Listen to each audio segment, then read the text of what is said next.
I'm back with the Nocturnal. How are you? I'm good. Thank you for having me. How are you? I'm good. I'm good. I'm talking to you. So today is a great day so far. Yes. So let's get into your song Yaro. Tell me Yes. a little bit about it. So Yaro is a love song, and the video depicts a bittersweet love story. The song is, about that special someone that you just can't be without, that is the yin to your yang. So that's pretty much how Yaro is. Yes, I'm so glad you mentioned the video because when I was watching it, I loved the entire concept because I felt like it included elements of your culture and your roots, but then it also had that the certain scenes kind of reminded me of Queen and Slim, that movie, and like when you guys Yes, were yes. driving and then the police stopped. So can you tell me like what was the idea you were trying to go for the video? So with the Yaro video, we were very interested in showing a love story that doesn't always have a happy ending. And in this case, it was us driving, getting pulled over by the cops for something minimal and not being able to get released and being out. So we definitely wanted to show that love isn't fair all the time. And sometimes the ones that you love aren't physically there, but that doesn't mean that they aren't there in your hearts. So. And I just love like the parts where like you're sitting in the bed holding the picture. And I was just like, oh. Yeah, emotional scenes, I tell you, because I do know people who've experienced things, of that nature and have had love stories end that way, unfortunately. So it's just trying to pay homage to those situations and those stories. And how long did it take you to write the song? So Yaro, I actually was in Nigeria, co-wrote it with Clem, who's an amazing songwriter. Shout out to you, Clem. Kublon, DJ Kublon was the one that did the production. Went in there, we wanted something that people can relate to, and that's what I always try to strive for with my music, is something that's relatable, something that's uplifting, and something that puts you in a nostalgia state. So definitely that was the aim we were going for. And like I mentioned, you implemented parts of the video like of that represent your culture and your roots. Yes. So how important is it for you to make sure that you have like that special identity as being Nigerian, replicated in your video? It's very important for me to have a piece of Nigeria somewhere in the presentation of what I do, because number one, born, partly raised in Nigeria, although I grew up in the States, it's still a part of who I am, and finding ways to incorporate both worlds. I think within my music, that's what I really try to focus on, is paying homage and showcasing the two worlds living harmoniously together. So that's a key element for me. And I hope I'm doing it justice. I mentioned to you before we started recording, I was humming the song while doing the video. I was like, Yes, and we aim for like, something catchy, but we want to put you in a good mood, a good state of mind. So that's very important because music is very powerful. And, those who are wielding that power, you have to be mindful of, what you project and what you put out. So I want to put out feel good music. Right, right. And I was looking at the video on YouTube to watch the video, and I was looking at some of the comments, and a lot of it was like positive and so reassuring. I know for you as an artist. So, Yes. like, when you see the feedback that you're getting and everything being positive mainly, how does that make you feel?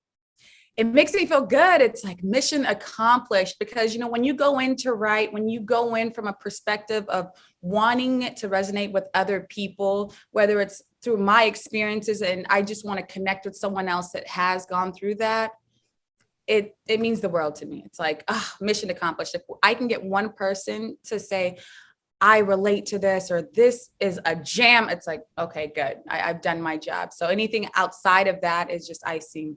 And you're a singer, songwriter, producer, and actress. How did you, get into all of these different roles? So random. So, being Nigerian, it's like doctor, lawyer, pick one. But you get right. Girl, I'm Haitian. I know. See, exactly. It's a cultural thing, the parents eventually get it, once they start seeing traction. But for me, I started off with songwriting. ever since I was a kid, I loved writing melodies, singing. And then when I started realizing like, oh, like you can actually make this a profession, I was like, okay, I want to start pursuing songwriting, learning from other people, sitting into sessions, and then working with will.i.am, worked with Maya, ended up getting, the Grammy nom for her album Smooth Jones, amazing project, so happy to be a part of. And then from there, acting, I said, well, why can't I incorporate both? So I started doing acting. And then I found out that, with the soundtracks, I'm like, well, they need music. So trying to weave both worlds is what I started doing. And I have a movie called Asking for It that is currently streaming on Amazon Prime and Hulu. I'm acting in it. And my previous record, Domitila, is on the soundtrack. Oh, yeah. So, I'm very grateful that I'm able to incorporate both worlds. So I think after the Grammy nom, I decided I wanted to start doing something more towards, my culture and showing appreciation, and something that resonates with me. And Afro beats was just a no-brainer choice for me. So then I started crafting my own identity as an artist and doing the Afro beats. So, and here we are. Yes, here we are. Having this interview, talking about your success. I love it. Thank you. So how would you describe your music? I would describe my music as energetic, full of life. It's something that won't get out of your head. So it's definitely going to be an infectious tune. And as you mentioned, you've created songs with Maya, will.i.am, and you created your own songs as well. Yeah. So what does your creation process look like? My creation process varies. Sometimes I can have a beat and I'm just sitting with it, and I'll go to sleep and wake up and I'll have a melody in my head, and I'll, jot down the melody, take some notes, go in the studio, and then just start working from there. Sometimes I'll be in the studio and, either something I'm going through or something a friend's going through, find ways to weave that into the music, and almost a form of therapy. So definitely the process is various, but, they all result in good music. I always tell people, when you're creating stuff, especially when it's your passion, you tend to use a lot of emotions that you're experiencing as a way to express it, Yes, definitely. There's a record I just went in the studio and cut. One of my closest friends was going through some issues and, just talking through it. And I let them hear the record and they're like, oh my goodness, this is everything, that I'm going. I was like, it's really a form of therapy. And I think, that's the important piece of being an artist, is being able to heal and, heal others and help in that healing process through the music. And if you could work with anyone, any artist in the industry, who would it be?